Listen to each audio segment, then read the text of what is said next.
Let's breathe. Right, welcome to your practice. Maybe this is the first time today that you are able to pause and check in, or maybe it's something that you have been able to do already, and so now we can go a little deeper. Whatever it is, meet yourself with that compassion and that invitation to just be. Drawing the breath in through the nose, fill up the belly, and let it evacuate out the nose.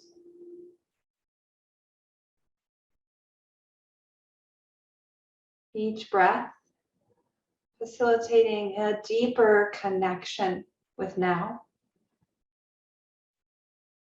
a grander, larger connection to hope and love as the belly expands and contracts. The shoulders soften, the throat relaxes, the shoulders ease.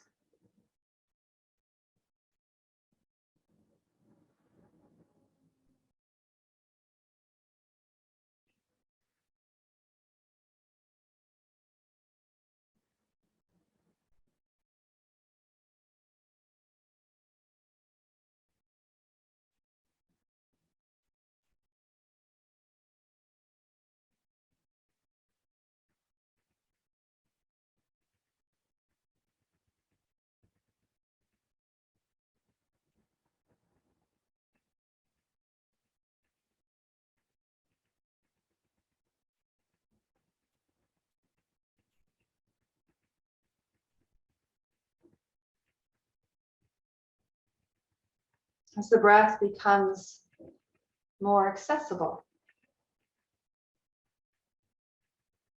can you lengthen and even out the inhale and the exhale?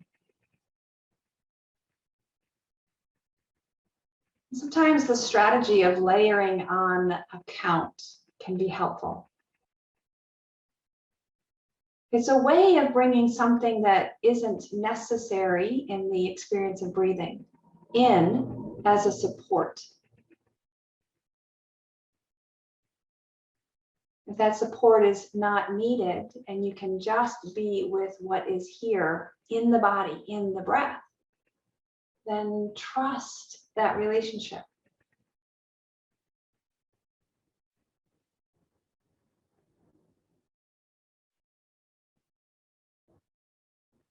For me, that relates a little bit to how I show up at a potluck. When I trust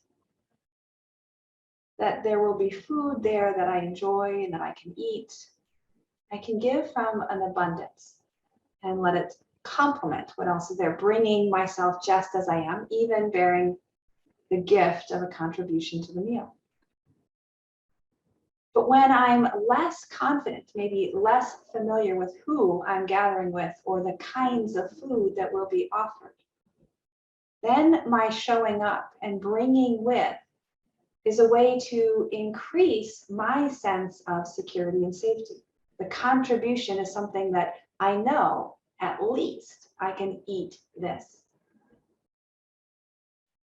So notice for yourself whether you need to bring something into the practice, a grounding tool, an attention for the mind, or if it's enough just to be with what is here. Can you trust that that is simply a reflection of the experience, of the intimacy of this relationship? The relationship of you and your breath.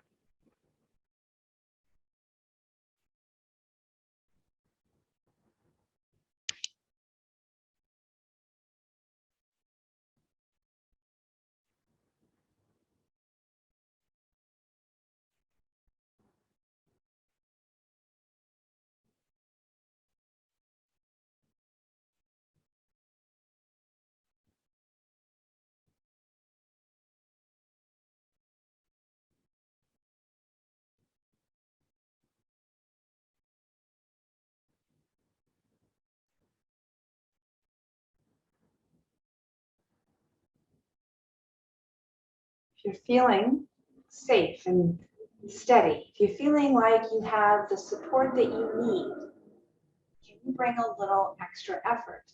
Can you engage that pelvic floor on the exhale, lifting it up, spine towards the top of the pelvic girdle? On the inhale, let it soften and relax.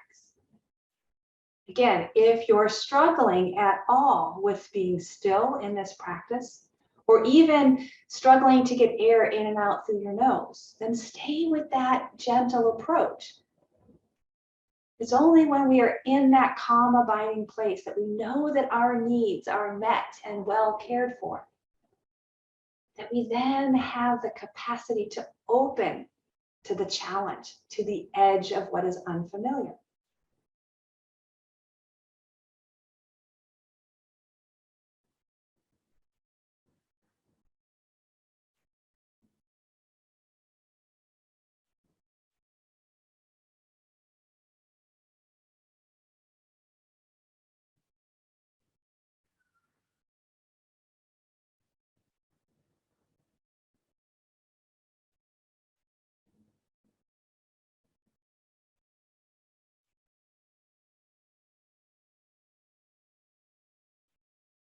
That edge has become more steady, more familiar. You're welcome to build that next edge of lingering in that effort of lifting and holding the pelvic floor. Kind of locks down, perhaps even the throat bandha and the diaphragm bandha, as well as that root bandha, just for a moment before on the inhale you relax it all and begin again.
And back to an easy in and out, releasing that bandha lock work, releasing the effort of the pelvic floor, and you might feel a little more softening, a little more sense of, this is a safe place to be.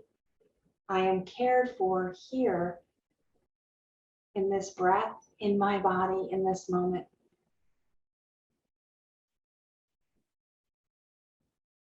So next we're going to play a little bit with retention, breath retention, it's kumbhaka.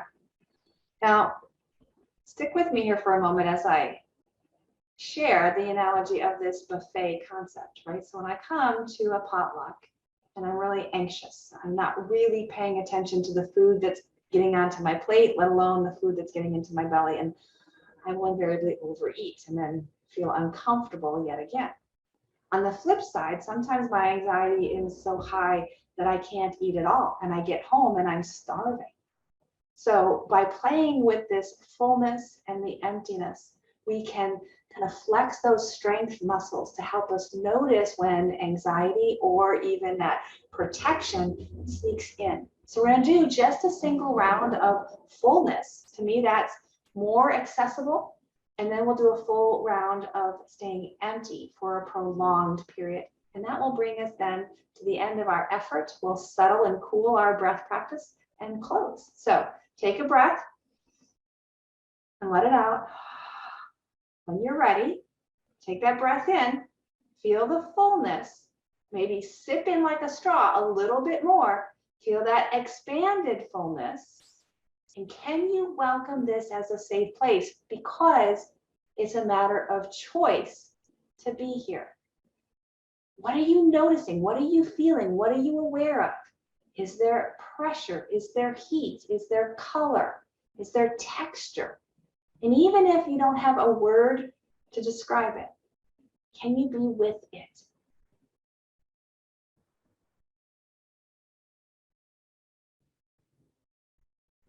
When you can't be with it, you let it go and come back to an easy in and out.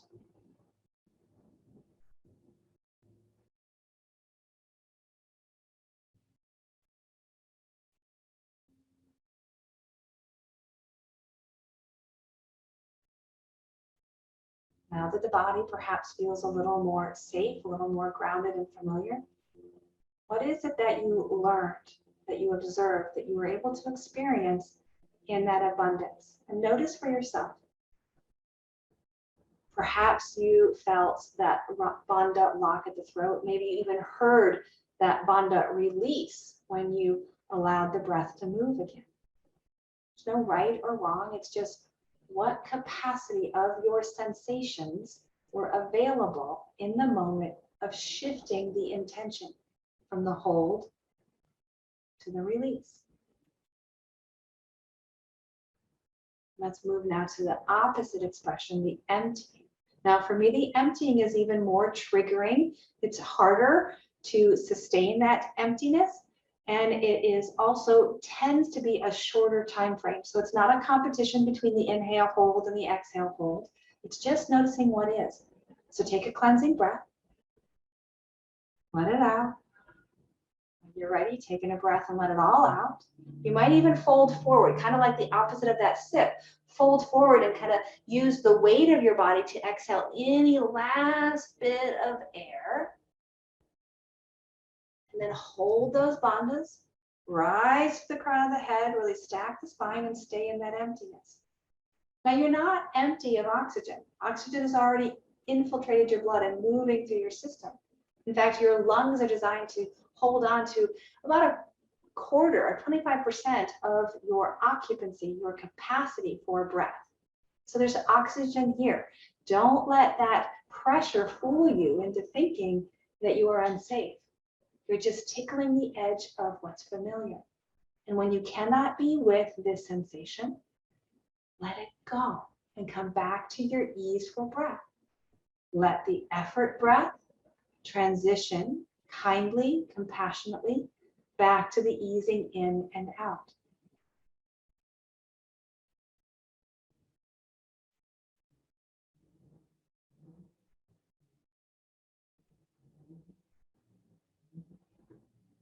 The jaw completely relaxed, the throat, the tongue.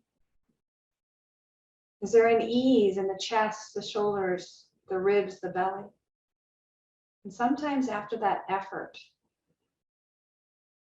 it's a little more challenging to fully let go. And for others, and at other times, that effort makes it even more accessible to let go. So notice what is here for you to notice, to experience, regardless of whether or not it makes sense, regardless of whether or not you know why. Can you be with it? Can you use the breath?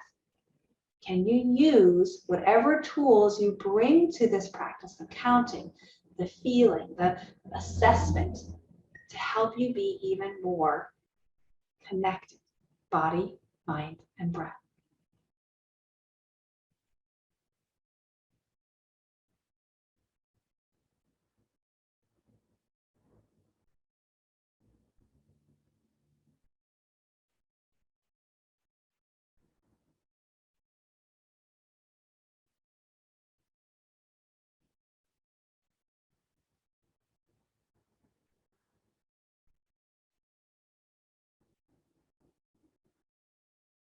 Bring your hands to rest together and close this practice. See if there is an intention. And maybe the intention is some form of beginning again. Maybe the intention has a bent on letting go, allowing, or just being. You've done your practice. And so whatever lies ahead, let it be what it is. Maybe anytime the thought comes back, you can notice again and recapture some of this sense of grounding, some of this sense of safety and calm abiding that we've created in this moment simply by paying attention to our breath and exploring how we can control the flow of the breath. May you breathe deeply, move freely. May you labor lovingly and live vibrantly. May you be well. Namaste.